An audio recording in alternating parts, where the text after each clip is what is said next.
thepascal. You are now rocking with that dude Pascal. What's up? Is this justified? Rodney Hinton Jr.'s case has definitely been rocking the nation, and it has caused quite a controversial debate online and in the town square, if you will. There's a lot of people that are siding with Rodney Hinton Jr. for what he did, and there's a lot of people that are not on his side. There's a lot of questions that are revolving around this. Now, before we get into everything, Rodney Hinton Jr.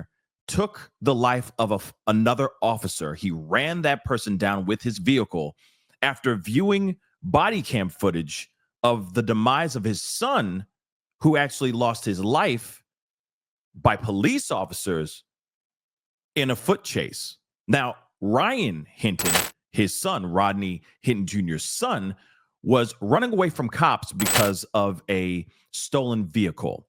And as he was running away, I guess he dropped the weapon that he had in his hands. He picked it back up. He started running again. And of course, this was an on-foot chase. Two officers are there saying, that he has a weapon. They open fire on him because they claim that he actually pointed, his weapon at the police. He was hit twice and he lost his life. Now, we're going to look at that, a little clip on that, because this is very interesting. And again, the body cam footage, at least in one angle, you really can't tell if he's actually pointing the weapon or not. And I think that's one thing that's causing quite a debate and quite a stir here too. So here's just a little bit of a clip from the news really, really quick on Ryan Hinton's side of the story. It all began with a stolen vehicle, a Kia from Edgewood, Kentucky. GPS tracking led the investigation here, a condo complex in East Bryce Hill. Officers arrived, and Chief Terry Thiegy explains what happened next. All four individuals get out and start running. Some in different directions. So officers decide which individual they're going to pursue. One officer decides to pursue the individual who we now know had a firearm in his hand. At some point, the person with the gun slips. Now, here's the thing. He slips and the weapon hits the ground. So they hear like a metal clanging, right? And then and here's the thing. One thing is for sure. I think Ryan could have just left the weapon there and kept running rather than pick it up. But let's let them do their thing. They heard the metal from the firearm hit the concrete. This individual gets up, still has the firearm in his hand, and continues to run through the dumpster. The officer who fired the shots was chasing another suspect before he made contact with the armed suspect. The officer who did discharge his firearm said that when the individual came out between the dumpsters, he had the firearm in front of him. It was in like a bladed position, and it was pointed at the officer. And he felt threatened for his life, and that's why he discharged his firearm. Now, when it comes to that part, I am kind of curious as to, maybe he picked up the weapon and he was just busy running. And maybe he was running like this and he had the weapon in his hand. Maybe it looked like he was going to point the weapon at the police, but maybe he wasn't. Maybe he was just trying to run. That's one thing I wish that they would kind of break down and investigate more into the situation. But let me just play a tiny bit more. 4 to 5 rounds were fired. The suspect was hit twice, given medical care right away, and died. Now, he lost his life because he had a weapon on his person. It fell to the ground. Don't know if he had it in his hands the entire time while he was running, and then it fell, and then he picked it up, or it was in his bag, because it looks like he has a bag, like a satchel of some kind around his neck as he's running. Maybe the weapon fell out when he was running, and then he picked it up, and he was just still trying to run, trying to get away, not get caught. I could see all those things happening, all that misunderstanding happening. But now you have a young man, Ryan Hinton, who has lost his life. Now let's bring in Rodney Hinton Jr. Rodney Hinton Jr. and his other family members were going to the precinct to see the actual body cam footage of what we just talked about and of the demise of Ryan Hinton. Apparently, Rodney was so distraught that he couldn't even move. He was so upset about what happened, that his son lost his life, by police that he could not even operate his car. So family said, hey, let's just take you home, leave the car here, and we'll take you home. It'll be fine. Apparently, moments later, after they left the first time, Rodney Hinton came back, picked up his car, drove down the street, and saw the first man in blue he could find and plowed that man down.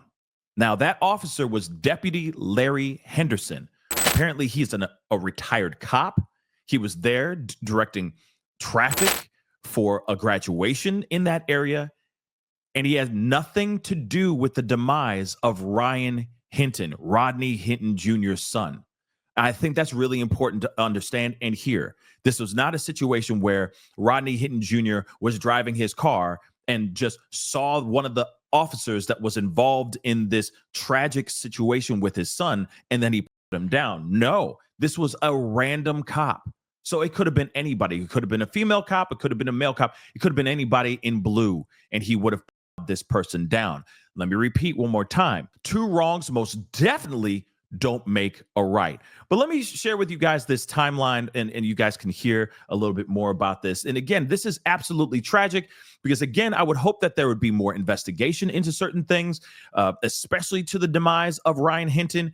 Did he actually have the weapon in his hand the entire time? Did it fall out of his bag? Was he really pointing the weapon at the police? Because he didn't even pull if he did, then did he try to pull the trigger?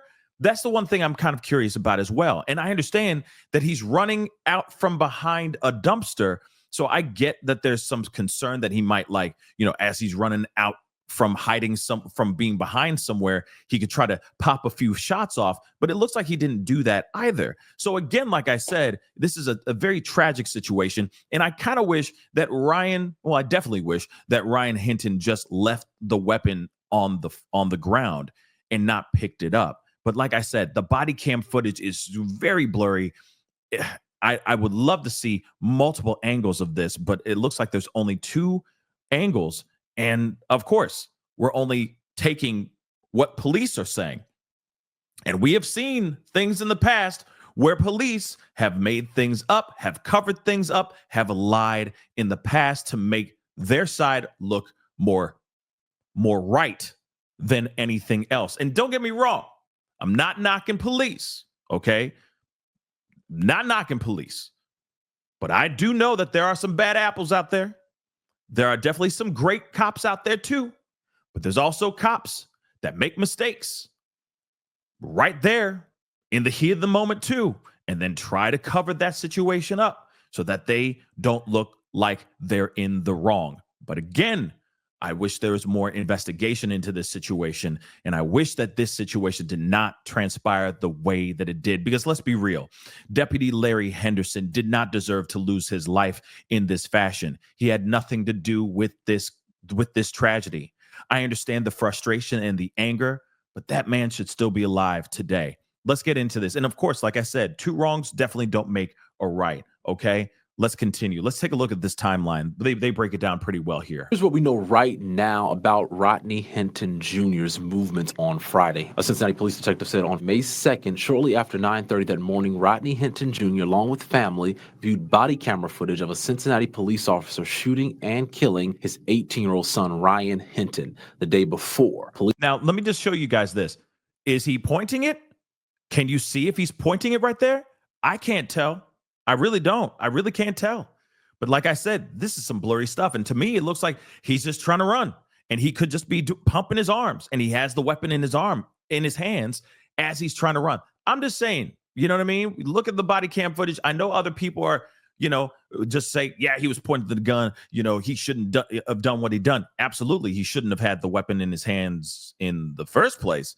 But at the same time, was he pointing it? And I think that's going to be an ongoing debate, an ongoing conversation as well. It's like I said, tragedy all the way around here. Police say officers found Ryan and 3 other young men in a stolen Kia. When police arrived, the 4 men ran. Police ran after them. And officers say Ryan had a gun and it was pointed toward an officer who shot him twice, killing him. The footage, which is a bit blurry at times, shows the shooting and Ryan falling to the ground. Police then say after reviewing that body cam video shortly after 10:30 a.m., Rodney leaves Cincinnati Police's Criminal Investigation Sections Unit's parking lot. Police say he left this first time upset and unable to drive. Family members describe him as agitated. Witnesses tell police he went to a couple of different locations, then returned to the parking lot around 12:40 p.m. They say Hinton came back to pick up a car left behind, and then for a second time, he actually left the parking lot, followed by some family members, and then a few minutes later returned to the parking lot at CIS, drove through the parking lot, and then left the parking lot again. Now, authorities say that final exit occurred at 12:49 p.m. Just 11 minutes later, police say Hinton plowed right into Henderson, who was operating a traffic light at the intersection of Martin Luther King Drive and Burnett Woods. Now, again, this Larry Henderson, Deputy Larry Henderson, had nothing, from what we understand so far, had nothing to do with the demise of this man's son.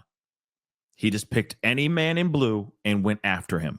Now, there is an argument that's out here that even his defense team is trying to present. Is this temporary insanity? Could he get off solely because of having a moment where his mind just snapped? It's possible, I guess. We'll see how that transpires in court, because he is also right now looking at the DP. The ultimate penalty, guys, if he is found guilty. The prosecution is pushing for that right now as we speak. That's an update revolving around this case as well. But let's continue on. A detective on this case claims video footage shows Hinton first stopping in a left turn lane before increasing the car's speed. The vehicle accelerated quickly directly at where Deputy Henderson was standing. Cincinnati police have not yet identified that officer who shot and killed Hinton's son. Prosecutors say they believe that Rodney Hinton Jr. just, quote, ran over the first officer he saw. Again, they have not confirmed. And from what I understand and from what they're saying right now, Deputy Larry Henderson, it was a retired cop. So allegedly may not have had anything to do. There was no connection to this demise of Rodney Hinton Jr.'s son. There's no connection so far. But again, that will be hopefully explained a little bit more. But from what we're understanding, what we're hearing right now, he was a retired cop. He basically picked up a shift to direct traffic for this graduation. And now that officer is gone, which is absolutely sad. And what a terrible, terrible situation to see and be in. But the thing is that, of course, there's been a lot that's been going on. And I want to share a few things with you guys before we continue on. Again, this is just some crazy stuff. But again, this is him in one of his first court appearances. And there's a sea of cops. We're going to see two different angles. This one where he's inside the courtroom. And then there's another one where one of his brothers, I think, is in attendance. And that room is filled with cops too. Again, he's going to have a very hard time behind bars. I'm telling you right now, they are angry. They are salty as hell. All right. And some people are applauding this situation. We're going to talk about that in a second. Yeah. I'm sorry. I got to roll that back. Look at the bald dude right here. This bald dude right here. He's like, you are mine now. I'm going to make your life hell while you're under my surveillance. Look at this. Oh, my Lord. Rodney's going to have a hard time in prison. He's going to have a hard time in jail, y'all. He's going to have a hard time in jail. But again, this is bad. Okay, so this is the other side. I want you to see this. And of course, this has to do with okay, so Rodney's inside the courtroom area, right? And then, of course, you can see right here, there's a sea of police. Look at that. That's all, nothing but crew cuts. Okay? All of them almost have the same haircut, it seems like. This is insane, though. A lot of cops all in one room. Now, what's interesting is Rodney's brother starts tapping on the glass to try to let him know that, hey, bro, I'm here. I'm right here for you. And the cops are trying to get him away from actually letting him know that he's there. It's very interesting. Take a look at this. Mr. Bennett, at the prior hearing before today.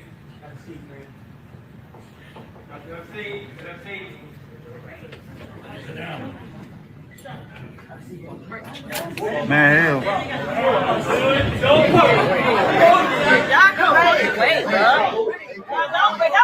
sit down! Oh, man.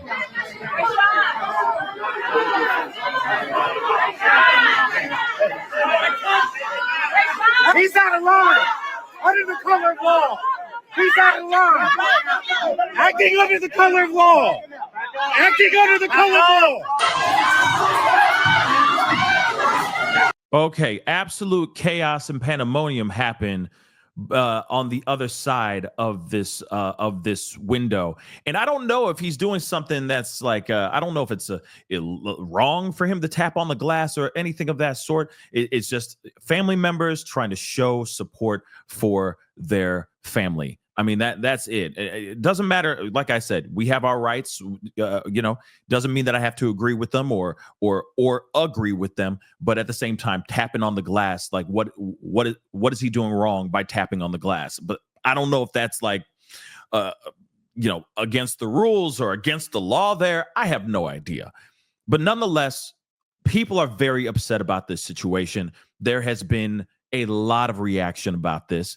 And what's interesting is some people are trying to compare this to Luigi Mangioni's situation. And I say, again, even when we were talking about Luigi's situation, two wrongs most definitely do not make a right. If you feel some type of way about something like this, taking matters into your own hands by taking the life of somebody is not the answer to that. And this has been an ongoing conversation. And I think it's a little bit wild that people are willing to say, oh, yeah, eye for an eye, life for a life when it comes to something like this. And I know there's been a lot of tension, a lot of anger and frustration revolving around black and blue. It's been going on forever, guys. But at the same time, this is not the answer. This is not how to do it. But what's interesting about this is that people are now looking at this situation as if he's another Carmelo Anthony. Yeah, I'm not kidding. And this is some interesting stuff, all right? Because there have been several GoFundMes and Give Send Goes created in support of Rodney Hinton Jr. and for what he has done. Take a look at this. This is crazy. Okay, this is a Give Send Go. And again, I will say this. I don't know how much of these are real. Like some people just make up fake accounts just for the sake of making fake accounts. So you got to be careful. But, as of late, Give Send Go has had a lot of attention because of the Shiloh Hendricks situation, the Carmelo Anthony situation. And now people are raising money for Rodney Hinton Jr. because they believe that what he did was right, y'all. So look at this. It says, supporting Rodney Hinton Jr., $20,000. It's already raised past that goal of $23,677. Okay. And this is allegedly created by a member of his family. Okay. So it says here, she's the big sister of Rodney Jr. I'm reaching out for community support to help my brother and family with any decisions that need to be made. Yes, my brother lost his son in the hands of the police, but we are very positive in our faith that justice will be served. This is for Rodney. He needs our help as well with prayers and anything you can donate.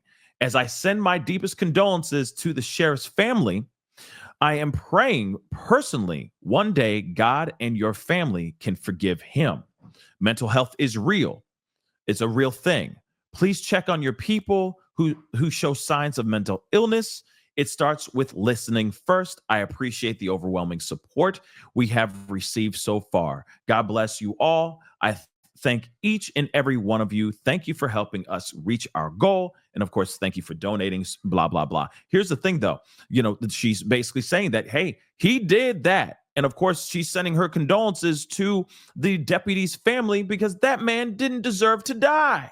Let's be real. He didn't deserve to lose his life. Let's be real, guys. Okay? Just like somebody who loses their life just because of the color of their skin. That's not right. People get targeted all the time just because they don't like how a person's dressed, as extreme as that, okay?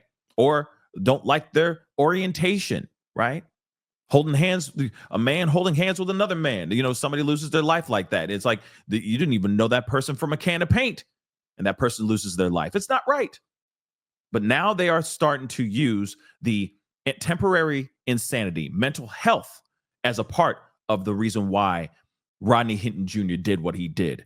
Okay. And I don't know. Is he this decade's Samuel L. Jackson in A Time to Kill? I don't know. Okay. But at the same time, that's going to be an argument and a conversation they're going to have inside of the courtroom. But then you can see there's been other ones. Okay. Help us get support for Rodney Hinton's family. The goal is $50,000, and they've already raised $17,000. Okay, this is from the devoted wife of Rodney Hinton. Okay, mother of Isaiah and Isla Hinton, and stepmother to Ryan Hinton, who obviously lost his life. On May 2nd, our lives were shattered when Rodney witnessed a video of his oldest son being fatally unalived. The unbearable pain led to a series of very unfortunate events, including the unintended demise of a retired sheriff's deputy. Again, guys, like I said, this is crazy, okay? Absolutely crazy. But it says the media is twisting this devastating incident, trying to portray Rodney, an African-American father in pain, as an angry man lashing out. Well, he was an angry man lashing out. He was lashing out. I mean, that's lashing out if I've ever seen it before. But I know without a shadow of a doubt, Rodney did not act out of retaliation. He was a grieving father in unimaginable pain. So he wasn't acting out of retaliation, but he still got into a car and drove into a person that was just wearing a police officer uniform. That's terrible. That's not out of retaliation. Okay. Rodney is a loving, devoted father of two small children, just 3 and 6 years old, 3 months and 6 years old. That's terrible. I'm sorry to hear that. They're going to be without a father now, because he will be behind bars most likely for the rest of his life. I am now trying to provide a stable, secure environment for our children as we navigate this nightmare. Okay. So again, they're raising money for them as well, supporting his family.